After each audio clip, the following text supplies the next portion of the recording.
Yeah, before we get into too many side conversations, let's go ahead and kick this one off. John Park, Sounds good. good to have you back, man. How you been?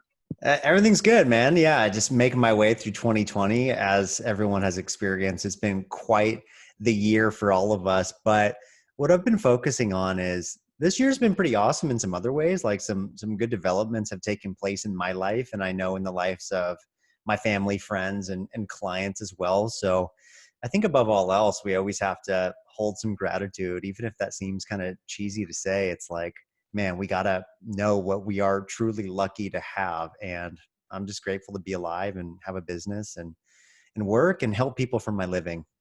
Yeah, man.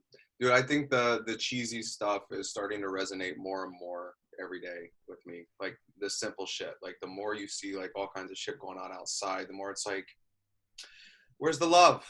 You know, it's just like Yeah, these where is the love? simple things that are just like, we could do something with this, but that is a whole other topic that I'm sure will bleed over into what we're talking about today. And Indeed. it's something that I know that you're passionate about because you put a lot of time and effort and energy and so much stuff into your craft. And something that has been going on, and this is a trend that's been going on for a minute now, but I feel like with the current times and everybody scrambling to do something, all of a sudden all these experts are popping up left and right about like all this shit that they know how you can like figure out your life's dreams and goals and live the happiest, healthiest, blah blah blah blah blah blah blah blah blah. But they might not know what they're talking about. Yeah. And it can be challenging because there are good coaches out there who have been through the ringer, who've received some really excellent training and actually can guide someone to a better life or more wealth or a healthier body. So those people do exist. I think why I'm a little bit perturbed with this new coaching culture, no one wants like a 9 to 5 job anymore, seemingly in Southern California. They'd rather be a quote unquote entrepreneur and become a coach and have these coaching packages of like, 5 grand per month. My issue is this. A lot of people don't know this about me, but my senior year in college, I had kind of two paths that I was thinking about going. I got my personal training certification, a certified strength and conditioning specialist, and I also got my real estate license. And the entire reason I wanted to do real estate was to make a lot of money. So yes, and I did real estate. I got hired in La Jolla at the time it was Prudential, and I started working with a good buddy of mine who his name is Craig Gagliardi, Oh, and Craig is on our board at Boys to Men Mentoring here in San Diego. One of my longtime friends, but he took me on as his assistant, and day in and day out, it just didn't really resonate with me. Like, what am I doing? I'm trying to sell this stuff. And I realized at the time, why would someone buy a $2 or $3 million house from me when I'm not even a homeowner? I'm like a poor college kid still and just trying to make ends meet. So it's a little bit non sequitur. I'm not saying it can't happen, but I had not really embodied that lifestyle of knowing what it's like to buy a home and put all your finances in that and everything that goes through it. It's the biggest purchase you'll ever make in your life. Anyway, I did real estate for maybe 6 months to a year, but every single day I'd get my work done early and I'd just be looking at training articles, couldn't wait to go to the gym. And it was pretty clear like I should go the path of personal training because that's where my passion was. Now, this kind of gets into the next point. As a personal trainer, I started like a lot of people do at the very bottom. I was at the front desk in multiple facilities. I was just like a low grade person within the gym doing a lot of the cleaning, but also at the same time getting to know a lot of the trainers and kind of picking their brains. What should I read? Where should I go for my education? And at the time, this was kind of 2007, no, 2006, 2007. At the time, the trainers that I knew here in San Diego were really excellent. And the way I saw it was, as a personal trainer, you want to get as close to the knowledge base as a physical therapist as possible. because a good trainer knows how to train everybody from a high school athlete all the way to someone in their 80s and 90s who's really stiff and can't move around very well. So you got to know pretty much all of this and take business as it comes, because the whole goal of being a personal trainer is to get business and have many clients, because that is your income. So I put all of my effort into education, went to multiple schools, got 10 certifications, learned how to do everything. Now, fast forward to 2015 to 2020, and it's not so much about knowledge, it's about looks and how good you are at marketing, which is like, okay, we all need marketing, every business needs marketing, but you see people, a majority of the people on Instagram or people who are well known, it's like they're not necessarily the best trainers. And these cookie cutter programs that they're offering online, showing their six pack abs, it's like, okay, that trainer definitely didn't get their six pack by doing this program. It's just they're good at marketing and they're making money. And I can't tell you, Ryan, how many clients have come to me over the years and said, this is the program I was following. I got it offline. It was $25. And I'm like, we're going to be doing the opposite. Everything you learn, we need to throw out the window. It's like you can't even do a push-up. You can't do a pull-up. You're so tight here and there, and literally starting from the bottom. And in the beginning, when I would coach people like that, I get a little bit worried, like, oh man, am I going to maintain them as a client, this and that? But I would just very slowly just explain, hey, here's why we're doing this, and this is how long we're going to do it. The more you do it on your own, the less you have to do it with me. And over the course of weeks, they basically tell me that they trusted me. They've never heard this stuff anymore. Anything I wanted them to do, they would then do. And it's like, okay, great. Like, this is experience shining through. This is what you need. Disregard all that other stuff. So as You a light bulb go off, man. yeah, it really is. And kind of back to, I've always loved this idea of the Renaissance man. You have people like Leonardo da Vinci, you have people like Benjamin Franklin, and they're well known for many, many things, but they were good and proficient and masters at multiple different areas of their life. Like, you look at Benjamin Franklin, he made his money from printing press, but he was also a prolific writer. He became a statesman, and he went on to be on the congressional board for writing the Declaration of Independence. It's just like, now people complain about not having enough time. It's like, look at these people in history. They were just always busy doing things that they loved. So as a personal trainer, of course, you need to be very proficient in your knowledge of nutrition, of lifestyle, and lifestyle's deep. That's talking about your sleep quality, your stress reduction, supplementation. And on my end, with my education, it's like throwing in some lab testing, looking at blood chemistry, and just really getting holistic with the client's lifestyle to know, hey, this is what they need. They came to me for exercise, but they don't need exercise. They need to fix their nutrition. So knowing all this stuff and having seen so many clients, I can put someone together like pretty quickly. And as long as they follow the protocol, I train them properly, they're going to get better. But there are these bits and pieces out there now where there are so many life coaches out there. And it's like, well, that doesn't make sense, because you haven't really lived long enough of a life to be coaching someone in their 50s who just went through a divorce and bankruptcy, and you're in your 20s, right?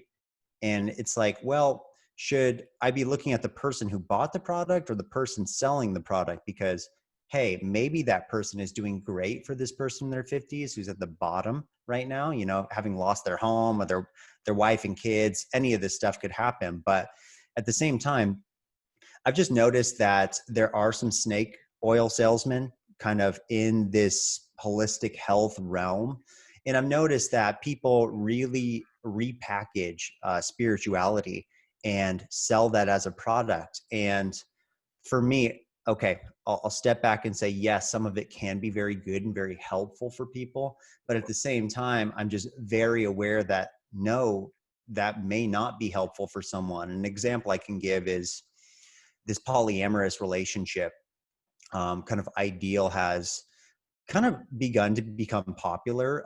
This was from that book, Sex at Dawn, I believe. I still haven't read the book and I plan to, but this idea that we're not meant to be monogamous, we're meant to be polyamorous in relationships. And seeing a coach kind of pushing this idea like, no, you need to be polyamorous. You can have multiple partners. There's no problem with that. Where he's And pushing the idea that people should do this yes, as an alternative to being monogamous. And instead of just I, offering it up as an option.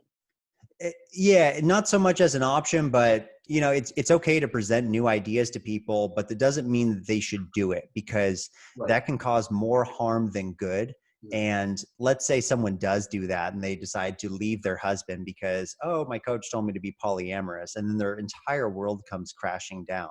It's like, whose fault is that? Well, obviously the person who has multiple partners now, but you also have to look back at the coach. Okay, like, why was this coach telling that person that? Were they classically trained in psychology or psychiatry? Like, do they have a degree from a university? And I'm not saying that's the most important thing, but I'm saying is we need to have accountability as coaches, because if a client texts me like, oh man, that was too much weight, like, I think I hurt my back, I'm, like shitting my pants, like, fuck, what did I do? How can I help this person? Are they in and out of training? Do they need to get surgery now? Like, that's on me. That's really scary. And that's not what my job is, to hurt people. My job is to build them up and make them healthy. But what's the recourse for that coach who caused this polyamorous relationship and then they ended up getting a divorce, losing their kids, losing all their money? Like, what's the recourse on that stuff? So I think as coaches, we need to be so careful and offer people measurable kind of analytics for progress. And again, an example would be, okay, did my client get stronger? I can show, yes, over the course of 2 months they increased their military press by 8 kilos. Wow. Also, we could measure their waist. Oh man, they lost 3 inches on their waist, they're doing really well. And be able to show the client, look, you're making progress, don't get discouraged, let's keep on going. But when there are these nebulous ideas from these coaches that are offering embodiment coaching, or fulfilling your highest self so you can make more money in your income, I'm like, what does that mean? Like, I don't understand Right. what that means. And it's not that I'm not giving these people a chance, it's just now seeing the plethora of coaches popping up into this space, and they all have a tagline and they're all having these really beautiful professional photos taken, and it's like, okay, like, that puts your eye on the image, but when people bite, do they know what they're getting into? And especially with these high-end coaching packages, do they know what they're spending their money on? And is it trackable over time? So, Ryan, again, these are kind of some thoughts in my mind right now. And we had talked about this last week. And I don't know if my mindset is in the proper place on this subject matter, but I do think it's a potential problem, and we just need to discuss it and kind of nip it in the bud before people are harmed when they're expecting to be propelled in their life, and instead they're just paying for snake oil. For sure. And I do think that those are all things to look out for with with accountability. Like there are a lot of these situations where it's like, yeah, I can help you with this, and then it's like, oh, but it didn't. Well, it's on you though, because at the end of the day, it's on you. And like you can, and sorry for people that are hearing a bunch of pounding that's going on right now. I guess they're deciding below me to renovate the Hmm. unit. So, so apologies if you're hearing that. But when it comes to like the coach client relationship, I think that it is important for what you're saying to be present with this. Like, okay, like I'm doing this because I have a passion. I've done the work. I have the program. I have the protocols afterwards. Like, we're going to tailor it to you. I think what's happening right now, like you said, a little bit of it is everybody wants this entrepreneurial thing. Mm-hmm. So it's like, who's the first people that are going to like jump towards it because it's like, oh, I just don't want to do the 9 to 5. And it's like, cool. Well, I'm going to get out there and I'm going to get that first client. Like, how do you know you don't know until you just try it? Let me get that $5,000 client. Yeah. And then you got somebody else that wants to go that route too, but they don't know where to start. So now they're paying somebody who also doesn't know where to start, but just has a little bit more false confidence. And now you have this shit show of a horrible relationship. Yeah, I think that's really well said. And if anyone's familiar kind of with the internet marketing scene, it's very much like this. You have this like young, well-dressed, kind of like snappy guy, and he's like, I made, $10 million in the real estate market, and I'm going to show you how. It's like, I'm always thinking, if you made $10 million in the real estate market, wouldn't you just stay in the real estate market instead of coaching people to do this? Because it's likely bullshit. Dude, It's very much yeah. probably bullshit, and we all kind of realize that. But I'm like, well, if you're such a good coach, why are you not coaching people? Why are you training other people to coach? So I'm not saying it's all like that, because Tony Robbins does this stuff too. But I mean, he's got CEOs, he's got very successful people in his programs, and obviously does an amazing job and can provide these transformational experiences. But it's like, where do you get to the point where you actually are legit? Because fancy marketing, for someone like me, I'm so immune to it now, because you just notice it right away. And in my inbox, Ryan, I just get so many offers to, oh, you're going to be an influencer for X, Y, and Z brands. Like, we sign up for a phone call and get on this? And I'm just like, report, spam, unsubscribe every time. Because, and I'll give you another personal example. I've been pretty successful as a personal trainer, just kind of training these quote unquote high-end clients, and people in prominent positions in their company or in politics, or whatever else, and just being marketed to by these young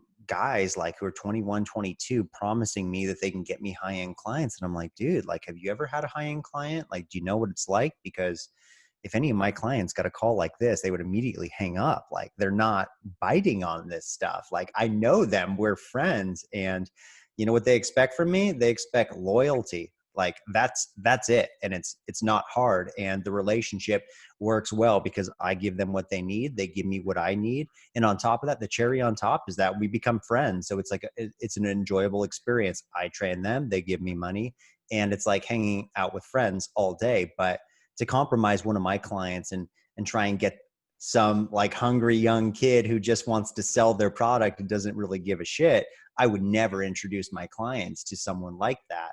So don't appreciate those offers coming to me.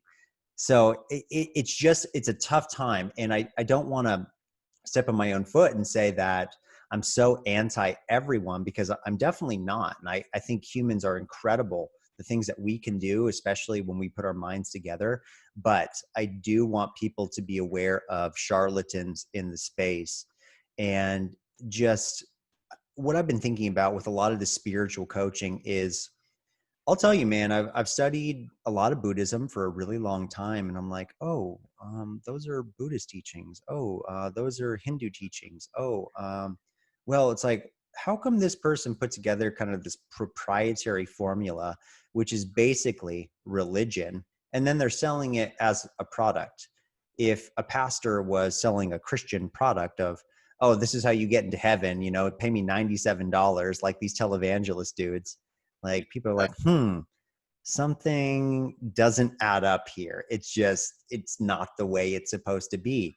And it's on my mind, and I don't know the answer to it. So I figured we dive into discussion to get to the bottom of it. Yes. Well, as having a little bit of experience in the internet marketing scene, I was going down that route for a little while, and I don't know if you've heard of the whole ClickFunnels thing. Oh yeah. And that's some of the bullshit that the further I was into it, I was like, oh, ugh, like, this is just a fucking cult. Like, this is just it's what you were saying, like, make your $10 million, or like, I'm on like the 3 comma club, or like whatever the fuck thing they're saying. But it's like, all right, if you had to spend $14,000 to make $15,000, Mm-hmm. made $1,000. You didn't make $15,000. Like there's a lot of shit that is coming up in this space, that the more that I was starting to get into it, the less I was willing to go that route. Like the more I was being like, it just feels gross. And I think it's honestly, it's part of the reason why I haven't done as much of that style of marketing for my own podcast, because it feels fucking gross. It does feel gross, man. And it's a real challenge because a lot of us make, I wouldn't say I make my living online, but being online is a big proportion of my business as a trainer and health coach. And I definitely want to provide really good information for people. I figured a long time ago, if I just told my personal story, even though it doesn't resonate with everyone, like it will resonate with some people, Yeah. especially if they've had similar issues to me. And just an example of like overtraining for one, that's common with, young men and CrossFit athletes and a lot of women too. So sharing like, hey, this is what I had to do. This was my mindset. Like this will help. And being kind of honest around your business, I think is always going to be the best policy. But also we don't talk a lot about ethics in business, and it can be a problem. And Ryan, we also don't talk about how much is enough, this capitalistic mindset. Yeah. And I'm sure most people can kind of imagine the successful man or woman who becomes a billionaire and they just never stop. They're addicted to making money, but it's to this point where they have so much money. Like there's no way you could ever spend all of it in your life. And even if you did spend, $1,000 a day just on shit, on material shit, it's not making them happy, because why would you need new shit every day? It's like, imagine if you just kept on buying food so you could eat more and more food, you would become very unhealthy and fat and have a heart attack and diabetes. Like more is not better. Usually enough is enough, but we have to decide when is enough. And Mm. you know, I respect the minimalists. They have the podcast and a couple books, and they're all about minimalism as a philosophy and a lifestyle. And I really bid on that. I thought it was really fantastic. And these guys in their podcast, they do talk about having enough be enough. And for their podcast, they don't do advertisements, which I respect. It's fine if you do advertisements. I do on my podcast. But for them, they set a limit of 6,000 Patreon supporters, because that's enough to pay their whole team and pay them money. And I'm like, okay, that's really good. I'd actually like to look in the other direction of more is more, but hey, are my bases covered? Kind of Maslow's hierarchy of needs. Gratitude for having a roof over my head and Yeah. having food every single day and having internet so I could talk to you. That's been really powerful in my life. And granted, I like gear. I like stuff for outdoors, and I have a bunch of fitness equipment. It's my job and my passion. Those are kind of like the cherry on top for me, but I don't necessarily need more. And I think if people, when they started their business or in their business model, kind of decided like, this is how much I need to make all the work worth it, instead of just having this endless desire for more, more, more. That's the problem with our society right now, is more stimulation. I need stimulation. I need new stimulation all the time. And it's like, well, fuck, what happens if you don't have stimulation? Like, are you going to fall apart and die? And I just don't think a lot of people are super cognizant of that. I know people are, and I think we need to do a good job of kind of spreading that idea to others. Like, hey, you are enough. Your business is enough. Like, if you're making good money and you can support your family and your lifestyle, great. But be very aware of more for more's sake, because more is not always better. Yeah, dude, I'm going more and more the minimalist route as time goes on. And I've noticed it when I'm even at the store. Like normally those like impulse buys, Mm-hmm. you're at the checkout and you're like, ooh, something shiny, like I'll Yeah. just throw that on there. Like I'll get that hit where it's just like buy it, buy it, just put it up, just get it. Who cares? Just get it. You just want it. Just get it. And I'm like, do I really want this? Like, if I eat this, is it going to make me feel better? Is this something that I feel like I need right now? Or is it just something that I'm trying to get some sort of quick comfort around? And it is noticing those little things. And then the more that you cut it out, the more that you stay true to yourself with those decisions, the easier it gets. It's like the stuff that you would normally impulse buy without even thinking every single time that you go to the store might be a little bit of struggle for a little while, but eventually you get to a point where you look at that thing, you're like, ooh, you do not have power over me anymore. Yeah, and what a powerful feeling that is. And Yeah. again, I like to bring it back to personal examples, not because I'm tooting my own horn, but I do think it helps people. And two things that I really had to get over and get more into a minimalist mindset over were, number one, I'll keep it short. I used to overtrain and overexercise all the time. Lifting heavy twice per day, it just took a huge toll on my body and hormones, and took me several years to come out of.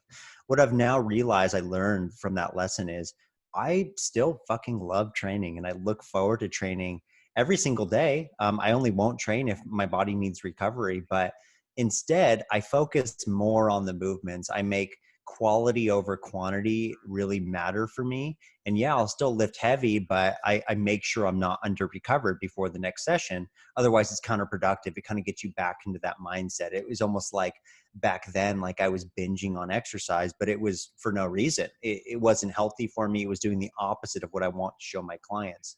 So it took years to learn, but now very healthy place with exercise. Still love moving my body, know that it's for health, and it's also my passion and my career. Now, the other example is more interesting. Being introduced to marijuana and just, smoking culture back in when I was about 18, I got pretty heavy into use of marijuana and like a daily thing. But there were times when I'd have all my buddies over, we'd have a bong, and we take like 10 bong loads, and it's probably like 8 more than we needed, but we were just all together having a good time. And Yeah. invariably for me, it would lead to the munchies. And Mm-hmm. it just became this kind of cyclic pattern of me getting the munchies, going and eating food I would never normally eat, all the sugar. And then the next day I'd feel like absolute dog shit, have a bunch of brain fog. And then I would try and undereat that day, do more cardio, exercise more. And then afterward, you get home, you get bored, and then you take 10 more bong loads, and the cycle continues. And it's like, Cycle is a motherfucker, man. yeah, it's Oh my like, God. why am I doing this? And it took me a long time to come out of that too. And as I was coming out of those kind of destructive behaviors behind taking more than I needed, I realized, man, that was an eating disorder. I used to binge eat all the time. And I retrained my brain to say, hey, food is about sustenance. Yes, it can be flavorful, and it should be if it's good, fresh food, but I eat for what my body needs now. And it took a lot of discipline to do this, but before I would have that impulse buy, or before I would reach for the peanut butter after dinner, I'd be like, how am I going to feel tomorrow if I eat this? And just with that willpower and saying no, you wake up the next day and you have a flat stomach instead of a bloated stomach, no brain fog. You can eat normally as your body wants you to. You can train, you can do everything better by doing less. So those are my two examples: over exercise and overeating.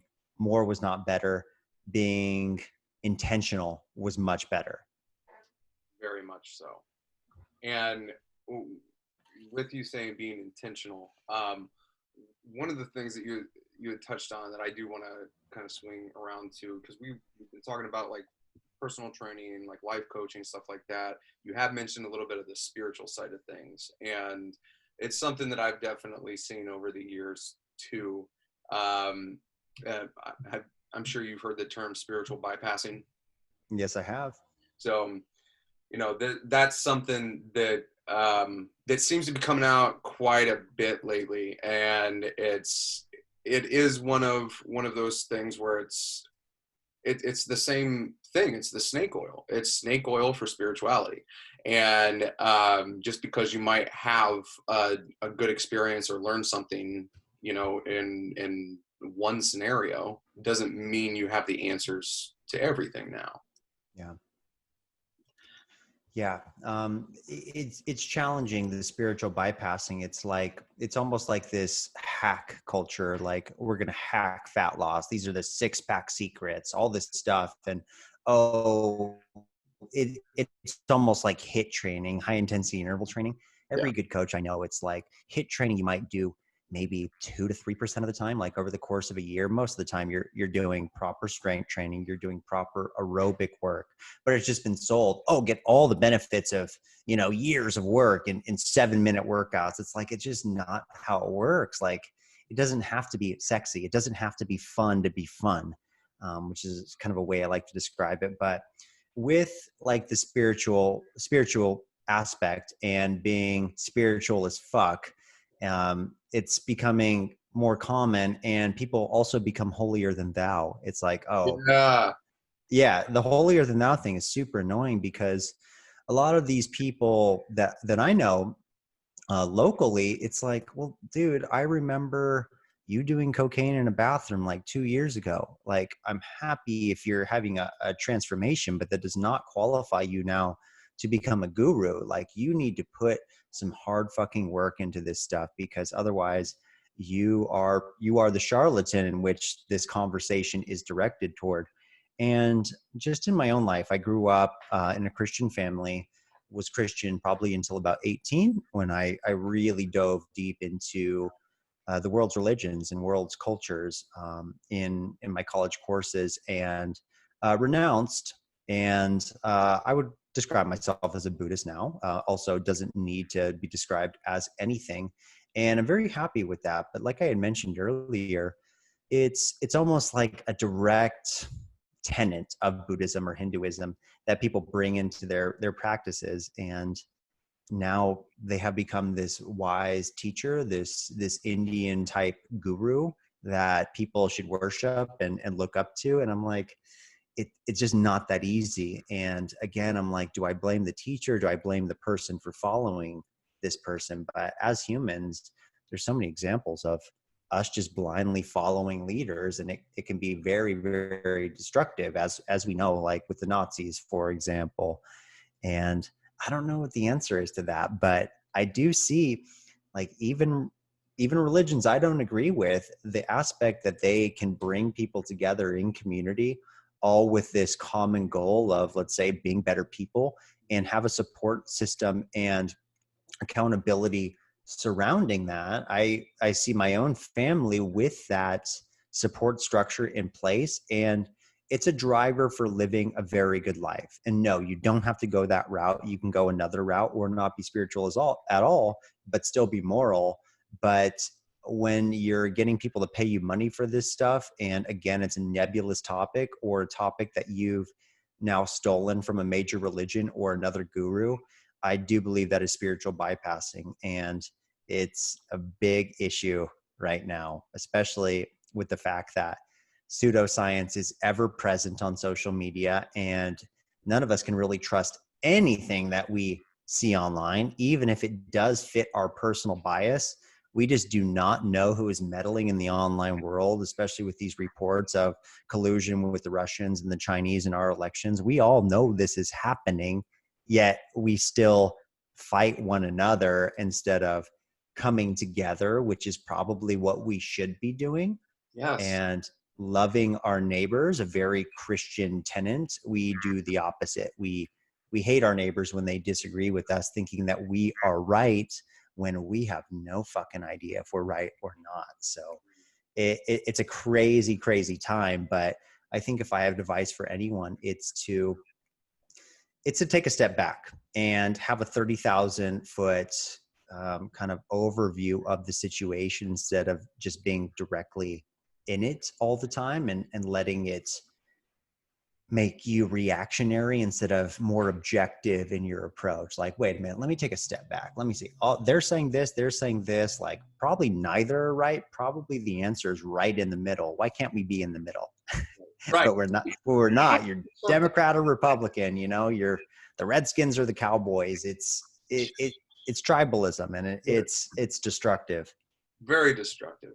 And you said something that just that sparked the thought about like spirituality and religion. And I grew up Christian as well, and it really feels like in some of the space where you have uh, these spiritual bypassers that are attempting to, you know, take the guru status when they aren't a guru.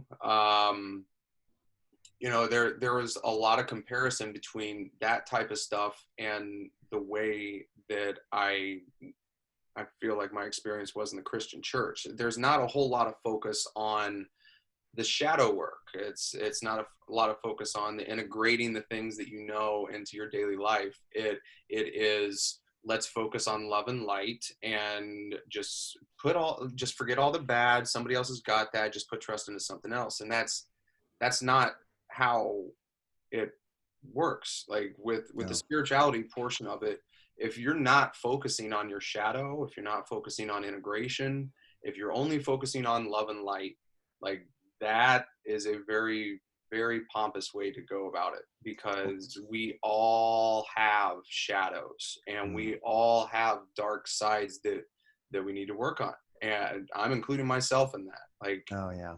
I got triggered the other day. You know, it's like Yeah. when you get triggered about something, it's just like, where is that coming from? And it could come from anywhere. But I think this time frame that we're in right now, yeah, with the just just wanting to be a part. I wonder how much this is just wanting to be a part of something. Like, you want to be a part of something, you want to show your worth. I think people that get into this path are doing it from it. I'd like to think it's from a good side, but at the same time, you know, if it's a situation where you were with real estate, if you're just getting into it because you want money and you're hiding that with saying you want to do good for people, then that's when it can descend into anarchy. Yeah, not only anarchy, you could steer someone toward purchasing something that is not in their best interest. You could withhold information, especially if there's like structural damage with the home, and that can be catastrophic. You could also get sued and go to jail for something like that. Yep. And I'm glad that you mentioned that, focusing on the rainbows and unicorns and saying that the shadow doesn't matter, because that is the definition of spiritual bypassing. We all have something that we're working on. We all have some demons in there. And it's not that you can't focus on positivity and Right. light and seeing the best in people. I think we should all do that. But at the same time, that doesn't mean that you can just kind of push over all the negative stuff. I think what, like, a better way of going about that is, man, the situation's really fucked up, or this person really needs to change their habits. But I also have compassion for this person and Mhm. can't even understand what they're going through. Let's say they have a drug addiction, they're going through rehab. You know, that must be really, really tough for them. That doesn't mean you forget like their poor behavior. You can give them another chance, and hopefully that they'll come through Yeah. on this second go around. I think everyone deserves a second chance, but you know, if we're not realistic, then we get into trouble, as we see kind of on the global stage right now. It's anarchy in the streets, because you're like, I don't want to wear a mask. You need to wear a mask. And we're like, does a mask even matter? Like, we just don't know, because we've been lied to so much. And I think, Ryan, we're at the most danger when we lie to ourselves, and that is delusion. And Uh, delusion can really mask a lot of what's going on. And kind of just an example back to that internet marketing game, I knew someone who would ultimately become very successful selling products, and knew him at a personal level and was just a great person. Like, I really liked him, had a really tough childhood, but he made up a facade of who he was and what his life was. And he became the health guru. And it's like, oh man, I've heard him on podcasts now, and I'm like, that is not the person I know. It's just, it's a show, it's a mask, uh, and kind of denying all that stuff for profit. And it's really scary, because this happens all the time. You probably know this if you've ever met any celebrities. This happens all the time, and we just need to be aware. Like, if someone's delusional, that doesn't mean that I have to be delusional. I need to be smart, hold equanimity over the situation, and balance that with loving kindness, compassion. It's kind of how I'm looking at things nowadays. Yeah. And bringing it back to the whole minimalistic side of things, maybe that like if you are like, and this is another thing, I don't believe that what we're doing here is trying to deter people from going the route of becoming a coach, a life coach, a personal trainer, or anything like that. You know, I believe that, you know, there are a lot of people that could do a lot of good and are doing a lot of good. There are a lot of good people out there that know their shit. They've done the work. They have the experience. Um, but it usually comes with the territory that they found themselves. Mhm. Like they understand who they are, they understand what they bring to the table, and they understand that whatever you're going to get out of it is specific to you and it's not specific to the coach. Because if you have one program that you're just like, and I'm thinking more in like the spiritual side of things, where it's just like everybody is going to have to follow this thing, you know, line by line, word for word. It's just like, no, you get 10 people in a room and 10 people read that thing differently. And 10 True. people implement that thing differently because it's different for every single person. Yeah, yeah, it's really a tricky topic, and I totally agree with you. And again, I don't want to come across like everyone's bad, everyone's a charlatan, because I do think we need more coaches, especially people like health coaches. We really need people that bridge the gap between a patient and a doctor. A doctor just doesn't have time, and we've all had experiences with like a general doctor and they just don't have the time. Like, oh, eat less saturated fat. It's like, that's not really great advice. That's where the health coach comes in and can kind of dig deeper into someone's nutrition, look at their patterns, look at their lab tests, and help out. I think that stuff's really, really positive. I think like with the young people who are becoming life coaches, first off, I would call it something like a lifestyle coach. That would make a lot more sense of, hey, let's say I'm talking to a client, hey, Susie client, I'm just going to tell you, this is my story. This is what my passion is. This is what I'm really good at. I'm really good at helping people with routines and getting simple with the routine and sustainable practices that are going to lead to more free time. And that free time can be used toward your moonlighting your new project, because you do want to quit your 9 to 5 and become an entrepreneur. Yeah. This is what I offer. This is what you get from me. Have them sign a contract. Okay, good, done.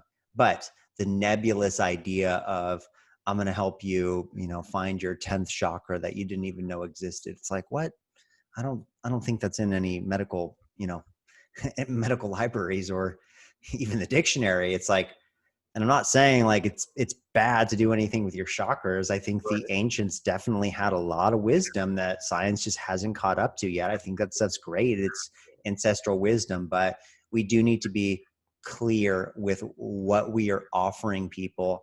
And I do believe that we need to continue to be, as coaches, we need to continue to educate ourselves and read opposing sides of view and stay in our lane to a big degree. Because I'll tell you, Ryan, like, I don't call myself a life coach, but guess what I've been doing for all my clients for the past 12 years? I've been life coaching every single one of them, charging a very reasonable rate for my personal training.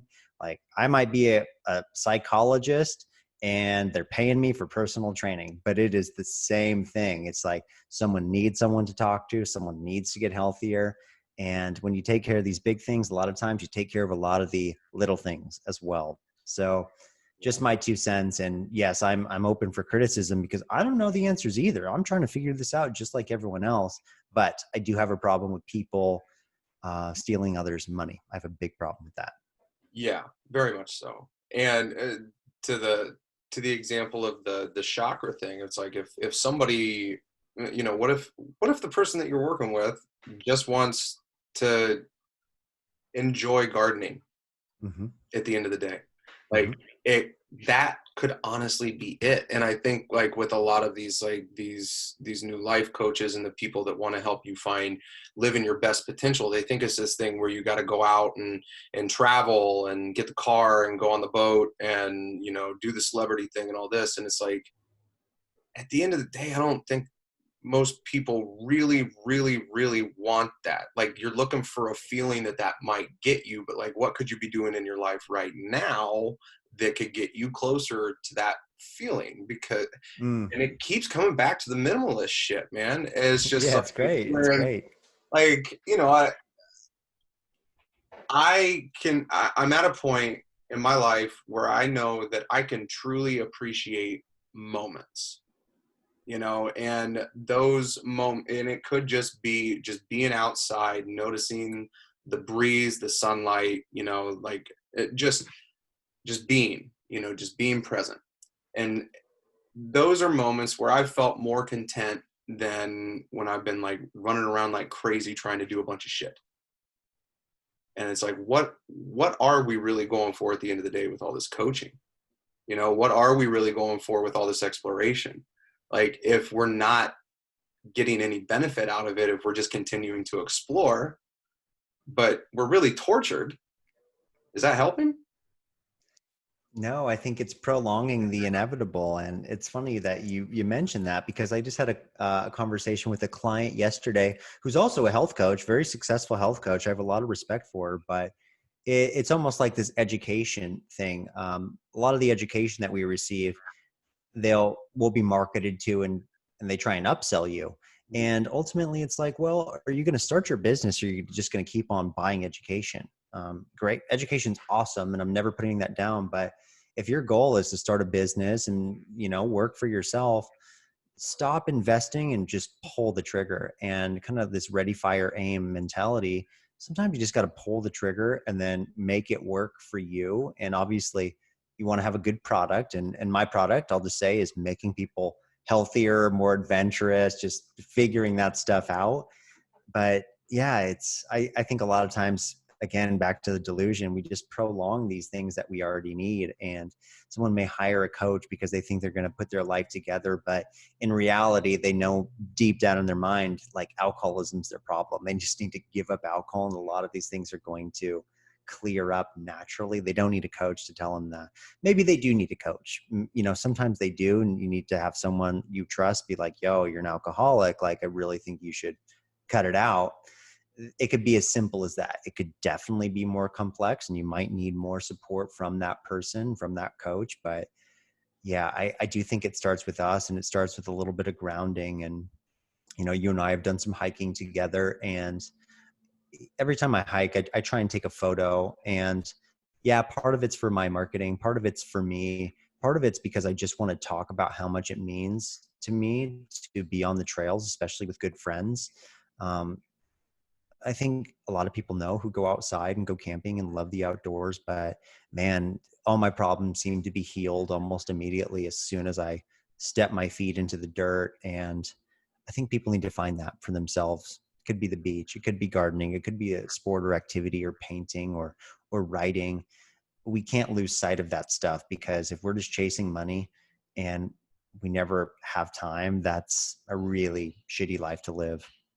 Very, very, very much so. Yeah. It's it's that delusion, man. It goes It's back to the delusion. delusion. What as we start rounding this thing out, what are some, because I know we had talked about some of them at the beginning, but what are some major red flags that people can look out for when in the space of looking for a coach? Because nowadays there seems to be a coach for just about anything, and there's a Yeah. lot of shit that you can get into when it comes to healing, life stuff, you know, business stuff, body stuff. Like, the internet is a vast place, and there's a lot of people out there. So how do you weed out the people that are just doing it for a couple bucks? Yeah, I've been thinking about this a lot. I made a Facebook post last week about this, and it may take some work to kind of weed these people out. But basically, if you're thinking of hiring someone and they do have a nebulous title of what they are, like what they offer, I think someone who's prudent would actually reach out and be like, hey, can I get a list of like your former clients? Can I see testimonials? Can I actually talk to these people? It's almost like having a resume for a job, and they make you list your references just to make sure like you're a legit person and you're not just a good interviewer. I think secondly, it's kind of a double-edged sword, and I find this in my own marketing. I know what I look like. I know I've worked really hard for um, kind of the way my body looks and performs. In the beginning, it was about being super muscular and getting girls. But by the time I got there, it had become about health for years at that point. And that's how I like to maintain it. It can be really tricky though with the marketing thing, because someone who's really good looking and has a nice body, a nice booty, and on on the beaches in these bikinis, that's great marketing, because people will watch it and they might read Oh, it and they'll definitely like it and save it.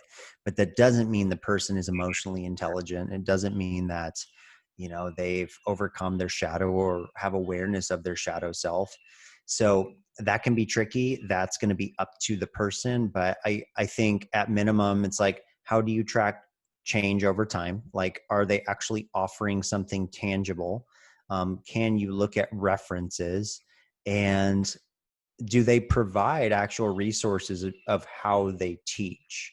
I think that's really important. I would say those are the top three things on my mind right now. I'm sure I'll think of other things as soon as we hang up, but that's yeah. what I got. Yeah, the only other like I'm thinking about, like, if you get an opportunity to talk with a person who's in this space that you're thinking about hiring as a coach, if they're not answering your questions, don't do it. Yeah, Like, that's if a no they're go. answering the question with, well, we're not going to worry about that, like that's something, blah blah blah blah blah. It's like, right off the bat, they're already ignoring you. They're Yeah. ignoring what you're asking.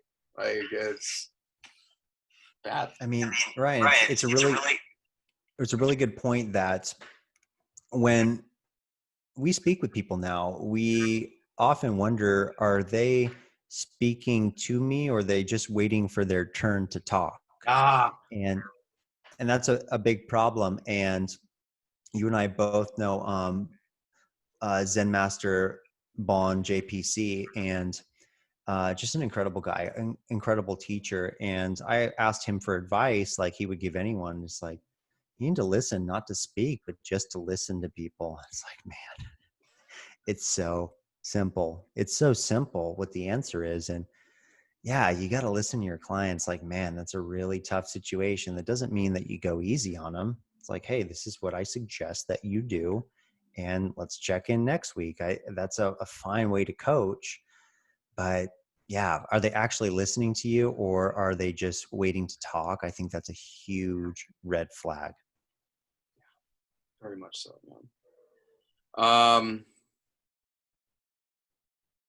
I think we did a pretty good job of covering this. Thank you for taking time out today to do this, man. After seeing your Oh post the man. other day, I was like, yeah, this is something that had been on my mind too, because it's frankly, it's disappointing when you run into people that you're like, oh, like that sounded good on the surface, but then you talk to them for a second and you're like, nope, it's not. Yeah. But Well, I think I think we can get to a better place. I'm always holding out optimism. I'm always holding out hope that hell yeah. we can move to a better place. And I think it's having talks like this to get that out there, because when I was first starting the podcast, even, like, I had some of that shit come up for me, Mhm. because it was this thing of, like, the idea of the entrepreneur. Like, when I would read about it when I was back in Columbus at my corporate job where I had a steady paycheck, it was easy to go, oh yeah, you just stick with it. You just stick with it, and eventually something happens, and there's ups and downs, but everything's fine.